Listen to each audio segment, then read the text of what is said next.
Halo Bray, kembali lagi di Gaptek.id dan di video kali ini gua pingin jadi tim mendang mending nih. Ini kayaknya bakalan jadi tontonan yang menarik karena pasti banyak di antara kalian yang suka banget jadi tim mendang mending, apalagi untuk produk-produk yang memang harganya bisa dibilang murah. Dan gua bakalan ngebandingin dua laptop, yang satu udah sempet gua review yaitu adalah Lenovo IdeaPad Slim 1 dengan AMD Ryzen 7000 seriesnya yaitu 7320U.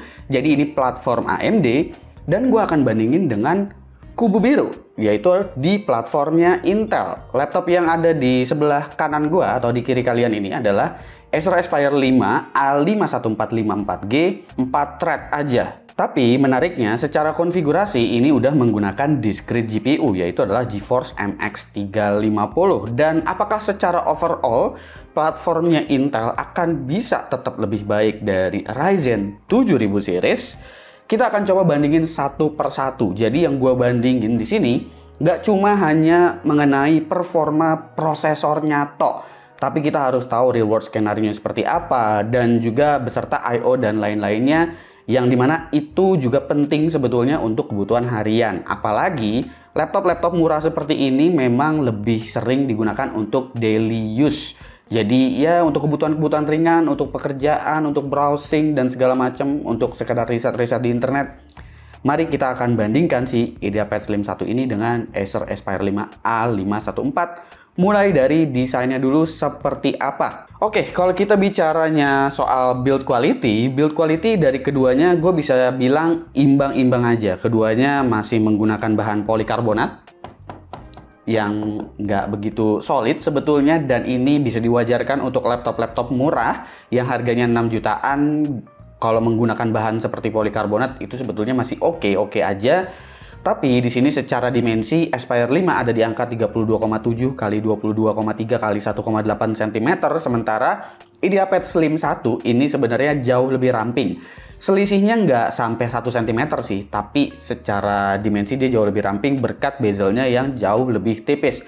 Untuk bobotnya sendiri, yang IdeaPad Slim 1 itu jauh lebih ringan. Dia ada di 1,4 kg, sementara untuk Aspire 5 itu ada di 1,47 kg. IdeaPad Slim 1 ini dia lebih unggul dari segi bobot karena nggak ada discrete GPU dan juga nggak ada SODIMM. Sementara ini lebih berat karena ada chip discrete GPU si MX 350-nya beserta juga ada memori SODIMM di dalamnya. Lalu kita bandingin juga untuk bagian I/O-nya. Di sini Aspire 5 jumlah I/O-nya jauh lebih banyak. Dia ada LAN, ada HDMI, ada 2 USB 3.2 Gen 1, ada USB Type-C juga, audio jack, bahkan USB 2.0 ada. Tapi IdeaPad Slim 1 ini dia nggak ada LAN, penggantinya ada SD card emang, tapi jumlah USB-nya jauh lebih sedikit. Jadi dari segi I/O, Aspire 5 jauh lebih unggul. Lalu kalau kita ngomongin layar, dua-duanya di sini layarnya menurut gua memang yang agak ironi karena di tahun 2023 kita masih mendapatkan layar TN untuk laptop di kelas 6 jutaan ini. Cuma untuk bagian layar di sini yang unggul adalah Lenovo IdeaPad Slim 1 karena resolusinya udah Full HD. Sayang banget Aspire 5 di sini resolusinya masih 768p aja untuk keluaran laptop tahun 2022 atau mungkin masih digunakan di tahun 2023. Dan gue bisa bilang ya itulah kekurangan dari kedua laptop ini di bagian layarnya, kekurangan yang menurut gue paling fatal. Lalu bagian konfigurasi spesifikasi. Nah ini kayaknya yang bakalan banyak yang jadi tim menang mending di harga segini, karena di level harga 6 jutaan kayaknya banyak banget yang memang berfokusnya ke konfigurasi dari spesifikasinya. Untuk Acer itu menggunakan Intel Core i3 1115G4, sementara Lenovo menggunakan Ryzen 3 7320U. GPU-nya yang Acer menggunakan MX 350 dari GeForce, sementara untuk di platform AMD itu menggunakan Radeon 610M. Acer menggunakan RAM 8GB DDR4 3200 MHz, sementara Lenovo menggunakan LPDDR5 8GB 5500 MHz. NVMe di sini untuk Acer menggunakan NVMe SSD 512GB, sementara Lenovo itu menggunakan NVMe SSD 256GB. Selebihnya keduanya sama, itu sama-sama ada Wi-Fi 6 dengan Bluetooth 5.2, sama-sama ada HD webcam, dan juga include dengan Office Home Student 2021 permanen. Di dalam spesifikasi beserta konfigurasinya, kelihatan di AMD lebih menarik karena ada memori DDR5. Tapi di level CPU low end seperti ini, sebetulnya memori DDR5 itu ya hanya akan ngebikin ongkos produksinya jauh lebih tinggi. Discrete GPU seperti MX350 jelas lebih bisa memberikan benefit daripada Radeon 610M yang dimana isinya hanya 2 compute unit aja. MX350 jadinya masih bisa jauh lebih dimanfaatkan juga untuk keperluan produktivitas karena CUDA core-nya bisa dimanfaatin banget di Adobe misalnya. Lalu juga untuk Core i3 1115G4 ini dia meskipun dual core aja dan jumlah thread-nya cuma 4, sebetulnya kemampuan single threaded-nya jauh lebih baik daripada Ryzen 7000 series yang 7000 series dengan arsitektur lawas dari AMD, dan itu sebetulnya masih bisa dimanfaatkan untuk keperluan sehari-hari untuk yang ringan-ringan lah keperluannya. Dan nanti kita bakalan cek untuk performanya seperti apa. Kita tapi bahas dulu untuk opsi upgrade-nya. Laptop dengan platform Intel yaitu si Acer jauh lebih upgradable di sini karena punya slot SODIMM untuk DDR4-nya. Jadi lebih mudah untuk di-upgrade. Storage juga masih bisa diganti untuk NVMe SSD-nya. Sementara di platform AMD karena dia menggunakan LPDDR jadi alias RAM-nya disolder, jadi udah nggak ada opsi upgrade lagi terkecuali kalian mengganti NVMe SSD-nya. Pertanyaannya, 2 core 4 thread melawan 4 core 8 thread, apakah itu bisa dibilang apple to apple? Tentu nggak apple to apple, karena kita membandingkan Windows to Windows. Nggak sih, nggak gitu. Dalam kemampuan multicore, CPU Core i3 1115G4 ini tentu nggak bisa unggul karena hanya punya 4 thread aja. Tapi, kegiatan ringan untuk digunakan sehari-hari sebetulnya lebih memanfaatkan single threaded performance, yang dimana ternyata Gen 11 Intel masih jauh lebih baik di sini ketimbang 7320U.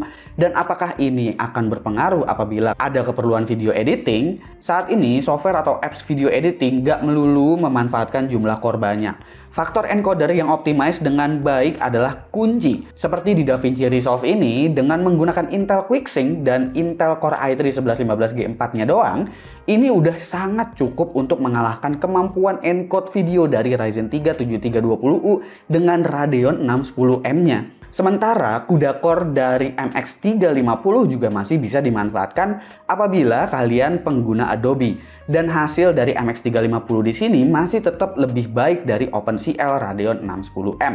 Gue juga ngecek lewat Crossmark untuk nyari tahu kira-kira untuk kebutuhan productivity harian itu kira-kira siapa yang jauh lebih unggul secara sistem, baik itu di platform AMD ataupun di platform Intel yang satu ini. Kalau dicek di Crossmark, bahkan dalam beragam skenario ini ya rata. Sistem laptop dengan platform Intel ini berjalan lebih baik berdasarkan benchmark. Dan barusan kita juga udah uji ya di real world skenario-nya seperti apa. Dan kalau kita bicaranya kemampuan gaming, di sini memang ada MX350. Secara benchmark sintetik itu MX350 jauh lebih unggul daripada Radeon 610M yang memang pelan sekali sebetulnya dari skor benchmarknya. Bahkan dia lebih pelan daripada Vega 6 yang ada di Ryzen 3 generasi-generasi sebelumnya. MX350 jauh lebih unggul di situ. Tapi kalau kita bicaranya satu sistem laptop ya, secara full configuration, kemampuan gamingnya seperti apa? Kemampuan gamingnya jujur aja mirip-mirip. Seperti di Genshin Impact itu memang ya MX350 jauh lebih unggul, tapi karena CPU-nya masih dual core di sini, jadi perbandingannya nggak terlalu jauh yang begitu signifikan. Jadi sebetulnya kemampuan gamingnya masih mirip-mirip, meskipun tetap secara performance lebih unggul. Apalagi kalau kita ngelihatnya kayak di GTA 5 gitu ya, yang memang CPU bound banget, itu juga perbandingannya kelihatannya nggak jauh berbeda secara kemampuan gaming. Atau di Valorant, sih masih bisa dapetin rata-rata di atas 100 fps untuk yang di platform Intel dengan MX350-nya. Tapi kalau kita lihat di Radeon 610M, dia dapat rata-ratanya cuma di sekitar 90-an aja. Jadi improvementnya sebenarnya cuma sekitar 10%-an, ya karena CPU-nya yang dual core. Apalagi kita maininnya di resolusi rendah seperti 720p, yang cenderung bakalan jadi jauh lebih CPU bound daripada GPU bound. Kalau bicara kemampuan NVMe SSD sih, sebetulnya kemampuan NVMe SSD dari segi kecepatan belum begitu butuh yang terlalu cepat. Tapi kalau gue pribadi, kalau gue nyari laptop yang murah, gue akan lebih memprioritaskan kapasitas yang besar. Jadi daripada 256GB, gue akan lebih milih yang udah dapat 512GB duluan biar nggak perlu upgrade lagi.